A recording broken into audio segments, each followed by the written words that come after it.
What's up, everybody? Super excited. Tomorrow night, Saturday, July 31st, we've got the GOAT, John Brzenk versus Chance Shaw. And I think this match is super interesting. I think it's a great time. And I think, like in all sports, this is going to be the time that we see sort of the passing of the guard. And of course, John is the greatest arm wrestler of all time. But is he the best right now? No, he's not. He's 54. He's not the same puller he once was, and of course that's to be expected as you get older. You cannot beat Father Time. You can't beat the age factor.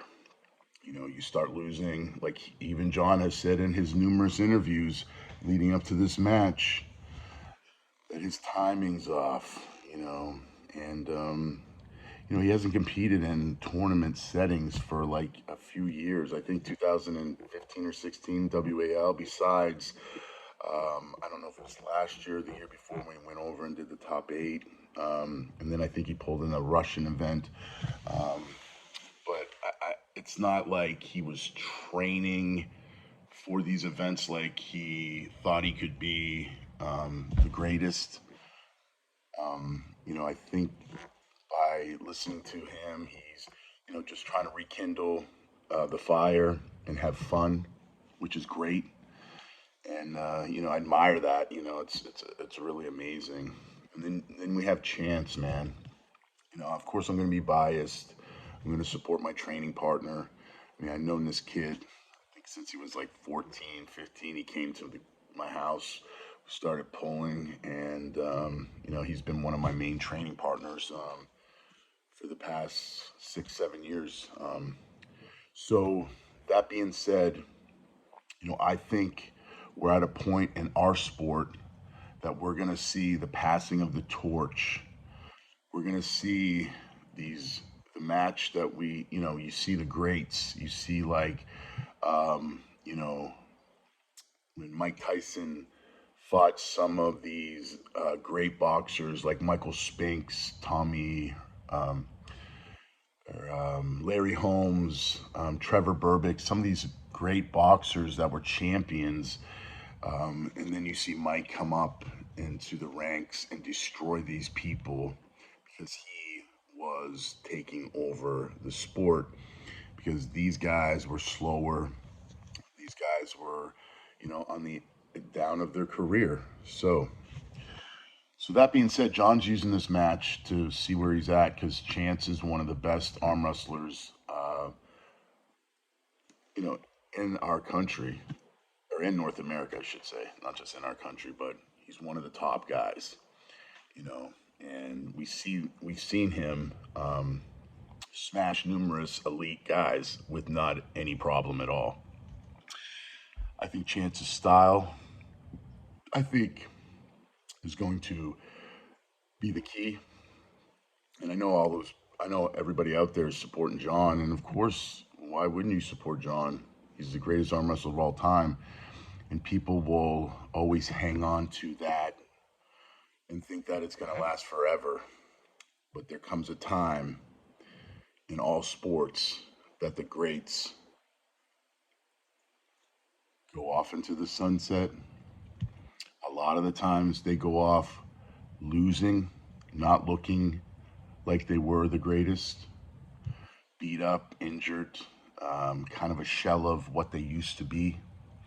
And it is sad, man, to see, fighters that fight too long, you know, people that play sports too long, and you see the decline. And then, unfortunately, that's the last moments that you've seen them. So it kind of like doesn't tarnish their legacy, of course, because you can always go back to see how dominant they were. But it just, I feel like it ends their career off on a negative note, um, which it's just the way it is, because our egos, our competitive drive, it just takes over. And especially with arm wrestling, because that's a sport you can do, as Norm Devio has proven us to in your late 70s. I mean, but like John said, it's all depending on where you want to be at 70. You're not going to be pulling the elites. You're going to be hanging out and pulling and being training partners for the up and coming youngsters. And yeah, you can beat a few of the guys that, may be in that, you know, range of top 10, like 10, 5 to 20, that kind of range. But when you get into the elite, you know, those guys do not, they're not there. They're not competing. We see this with Richard Lupkus. He still competes at a high level, but he's not threat. He's not a threat to the crown. So we have a hungry Chance Shaw coming up. Chance is trained. He's big. I mean, people don't understand. I mean, I've pulled this kid since he was like under 200 pounds, ripping him across the table till he, matured as a man and grown. And over the last year, with this extra weight, the dedication, since, people don't really know. And Chance, I mean, he mentioned it a few times, but, Chance was going to quit arm wrestling right before the Bowen match. I don't know if the pressure was getting to him or he wanted to do other things. I mean, the kid's in his early 20s, so when I was 20, I didn't have my focus on. I mean, I wanted to be a professional bodybuilder, but I was all over the place. But that being said, it's just like his mind wasn't even there. I mean, and he's a different animal now. I mean, such a different competitor. And a lot of people are going to hate on him because a lot of people are jealous, dude. We all can fall into that trap of being jealous over someone else's success. And then because we're not getting it, we can kind of make excuses up with that guy's so cocky or that guy is blah, blah, blah. But at the end of the day, Chance is a great kid, very kind, and very disciplined to his sport that he's chosen, which is arm wrestling. And having the great genetics, where his dad was a real strong bench presser, real strong athletic guy. He's got the genes, he's got the mindset, and I think now, since he's gone through that adversity of not wanting to compete in arm wrestling, to rekindling that fire, to really disciplining himself, the traveling, the training. I mean, it's going to be real interesting. But like I said earlier, yesterday I made a post. I said Chance Shaw 3-0, and everybody's laughing and saying that's never going to happen. You're spending too much time in ice baths, and blah blah blah. I'll take your money, and the truth of the matter is, Saturday night, after the dust clears, just like I said about the four-way, everybody was like, "Oh, Mike Aiello's gonna win. Don Underwood's gonna win that. Jordan's gonna, have Chance's number." And like I said in that video that I did, I said that he was going to dominate and make it look easy, and that's what he did. And I do believe he is going to dominate John Brzenk, and the torch will be passed, and the GOAT will retire if that's what he plans on doing, because he said that this was his test.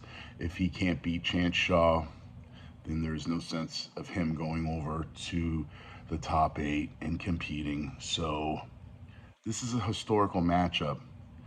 Does John still have what it takes to beat a hungry lion that's coming up, like he was when he used to compete against Johnny Walker, and he used to get beat by Johnny, and then finally he cracked that top echelon and then became dominant? Is this what we're going to see with Chance Shaw? Are we going to see the beginning of a phenom? I truly believe so. And Saturday night, West Virginia, Paul Italia, Travis Bagent event, 10 o'clock, I think, Eastern. Chance Shaw live stream, his YouTube. Check it out. It's going to be a great one. 3-0 Chan Shaw.